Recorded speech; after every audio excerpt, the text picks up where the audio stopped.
Hey guys, welcome back to Clownfish TV. This is Neon. I'm not here with Geeky Sparkles. I'm going to talk about digital art and AI and Procreate. And I have to give a hat tip to our friend Sarah who sent this over. I did not realize that there was so much drama going on with so many of these digital illustration apps now. And Procreate has apparently taken a stand against generative AI. It's actually a very good time, I guess, to take a stand against generative AI if you are catering primarily to artists who are afraid of losing their jobs to generative AI. And, we've got Adobe blowing themselves up. We've covered that.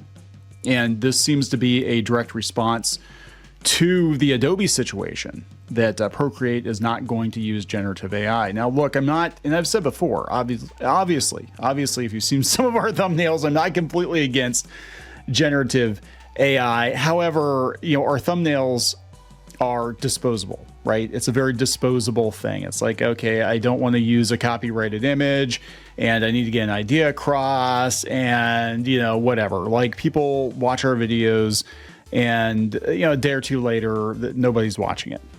It's disposable. It's like a newspaper, right? That's kind of our content, the majority of our content. So, for me, I don't feel any particular guilt over that because it's not like I was going to go hire an artist or, I'm certainly not going to spend, 10 hours drawing an illustration myself for a video that's going to be viable for like a day or two. But as far as like more permanent things, I think generative AI is definitely becoming more and more of an issue, especially if it's scraping content. Now, I don't think there's any avoiding it. I think it's here, it's here for better or for worse. But I think artists are trying to delay it as long as possible. And they certainly don't want their stuff scraped to be used to train AI art machines. And that is what's going on. That's what Adobe's come under fire for, is basically sneaking terms of service into its most recent version of the language that says that you basically give them right to snoop around in your files and that they can, use your stuff to train their generative AI, which is so weird. Like we're selling applications primarily to creatives, and we're basically selling them an application that can now do all the painting and the photo work itself. Yeah, it's just a very weird thing. But let's talk about Procreate anyway. I do have Procreate. I don't use it very much. I do have a very large iPad. I actually find it harder, especially for work like this detail. I find it harder to work on an iPad than I do to work on a big ass XP Pen tablet, which is mostly what I use, is like a 27-inch tablet because I'm blind as a bat. And it's also about the size of a drawing board.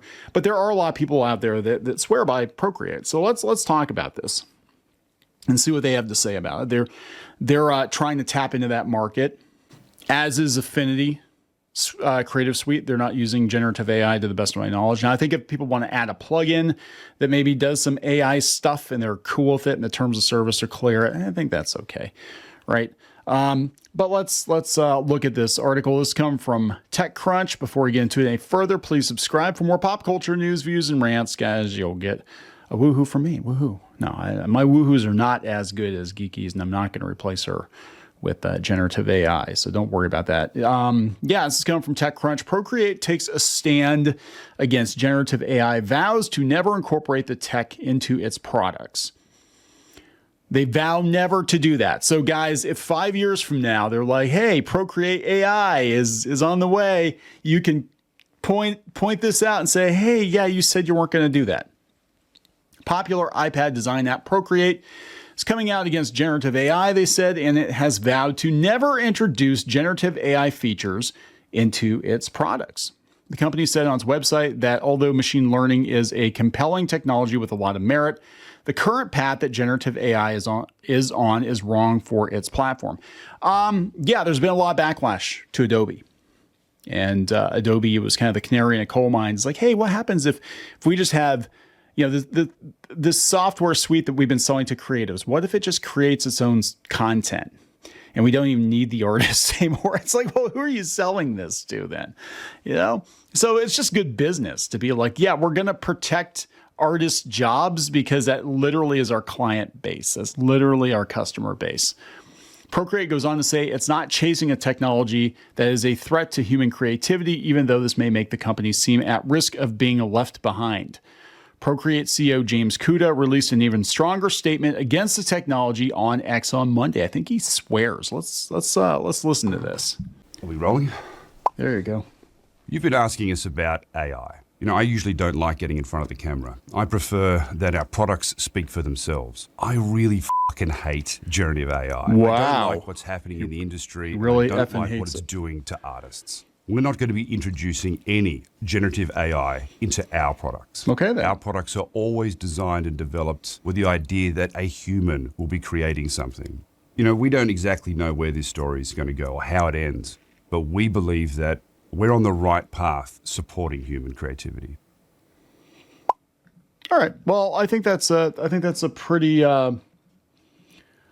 good statement coming from someone who literally creates a product that is sold to creatives to be like, hey guys, yeah, we're not going to replace you. If for no other reason, regardless of whether or not he actually believes it, if for no other reason, it's not good business, right? It's not good business to create a product to eliminate your customer base. The company's stance has attracted widespread praise from digital artists online, many of whom are unhappy with the way other digital art and illustration apps have embraced the technology. That would be, again, Adobe. David Toons here says, if you're wondering whether to use Photoshop or Procreate, remember this: Adobe overpriced monthly subscription, generative AI features you can't remove, Procreate one-time purchase. And the CEO said, I really effing hate generative AI. Let's see, in 2022, Clip Studio Paint walked back its plans to release an image generator tool after facing backlash from its user base. Yeah, so Clip Studio, that's another one. Your user base, it's all artists. It's all digital artists, right? Now, I can see some value in maybe AI apps, optional AI apps that speed up some of the more tedious stuff, especially like in animation, some kind of like in-betweener program, like doing some tweening or something like that, that would be like you could just do the keyframes and it would generate the in-between frames for you. Hopefully not add a bunch of extra fingers in the process. You know what I'm saying? Something like that would be useful. Flatting comics, I think, would be useful. Stuff like that. Artists have already been using, perspective tools and stuff like that, which I know some people were like, well, that's cheating. Using perspective tools, that's cheating. Using like halftone buildings and stuff like that. But that's been going on for a long time in comics and manga, and it does save time. You can either drop in a building. If you've got something happening in like New York City, it's easier to just like drop in a New York skyline that is the actual New York skyline and do like a halftone pattern or something than it is to like draw the entire New York City skyline. Like in the amount of time it would take you could draw like 2 or 3 more comic pages. You know what I'm saying? So little things like that. Like I personally don't have a problem with.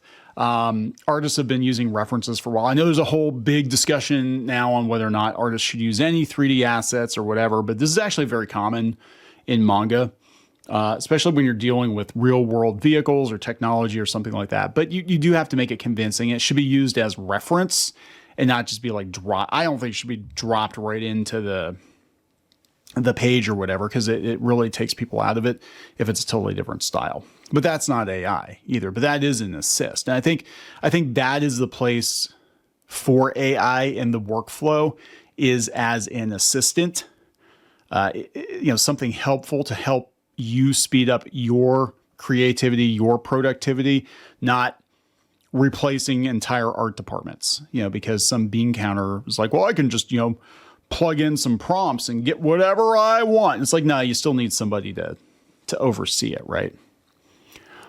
This is Adobe, which arguably has the most popular suite of design tools, has released several generative AI features into its products. In addition, Adobe recently came under fire after its updated terms of service seemed to imply that it would train AI models on users' content. The company later had to clarify it doesn't train AI models on customers' content. Yeah. At a time when digital art platforms are embracing AI left and right, it's interesting to see a popular app go against the crowd. Again, it's in their own best interests. I mean, I'm not saying he doesn't believe it. I believe he does believe it. But it is in your own best interest as a company that literally sells a product to digital creatives. And we know where they're at with this right now. This is not a good time to say, hey guys, we're just going to Procreate. Yeah, it's just going to draw by itself. Doesn't even need you. It's going to mine Bitcoin or something when you put your iPad to sleep. It's going to mint all of your work into NFTs without your knowledge or some crazy shit, But it's going to be really interesting to see the pushback on this and if it has any effect. Because I mean, we've been talking about the animation industry and the unions, and one of their big hangups is AI. I think they're afraid of being replaced by AI, but I think AI does become a tool, and that's where I'm at with it, where I think there is a difference between using it as a tool, and I think it has merit and value as a tool, but it should not be a replacement for actual creatives. Unfortunately, in it being a tool, it actually does eliminate some positions. Again, I was talking about, in-between animators. Well, they get gone because you don't need them anymore, right? Flatters in comics, well, they get gone because you don't need them anymore, because it can handle that, it can do that work for you. But the same thing happened with letterers in comics, and in a lot of cases, traditional inkers in comics. In animation, look at what happened when we made the transition from 2D animation to 3D animation. So many people got displaced, and I remember there was a very different feeling back then when the 2D animators got replaced, and we had a lot of 3D animators, picking up gigs because everybody was doing 3D animation. I mean, it happened almost overnight. It was so weird. It was like we had a couple of Pixar movies come out, and then all of a sudden everybody's like, yeah, you know what? Everything's going to be 3D from here on out. Every major theatrical release is going to be 3D. And that was just how it was going to be. And so many of these guys got displaced, and they were called old heads. They were called old school. They were antiquated. They were ancient. And then Disney does the Mary Poppins sequel, and they had to call these guys out of retirement because nobody at Disney knew how to draw 2D animation anymore. And they wanted it to be authentic. And I think this is very similar to that. I think we're going to have a whole generation of artists that are used to AI tools, just like so many artists now are used to painting digitally, are used to rendering with Blender or whatever. And it's just we haven't figured out exactly what the right combination is. I don't think replacing people completely is the answer, but saying you're never going to touch the technology at all. And notice he said generative AI. He didn't say AI assist. He said generative AI, creating images whole cloth from using AI. I think it's here to stay. I just think we have to figure out the right ratio of what can we use this for, without completely displacing people, because then we're going to have a lot of really sterile, and we're seeing it now, like social media, like all these posts, they show you kind of this like AI generated hellscape of bland, samey, weird ass nightmare fuel stuff. And we're never going to get out of that if we rely too heavily on it. And so I don't know. It's going to be really interesting to watch. I mean, I'm open to new things. I have one foot in the tech world. I did work as a cartoonist for a while, but I also worked as a web developer. And, I've kind of resigned myself to the fact that technology marches on. But I'm very curious to see which artists actually make the leap and which ones don't. Because I think some people are so against AI in any form whatsoever, that even if it would help them maybe double or triple their own workload, they will not use it. And those people will get left behind.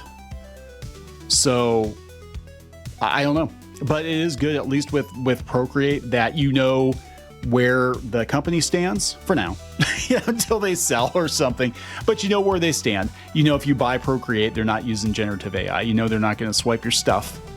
So that's good. You can't say the same about Adobe right now. And I'm actually trying to migrate all of our computers over to Affinity, because just for so many reasons I have a problem with Adobe now. And I think it's, just the subscription model I think is ridiculous. $60 a month or whatever from now until the end of time. And they might scrape your content. I mean, how ridiculous is that? I'm going to wrap it up. Please subscribe. We'll talk later.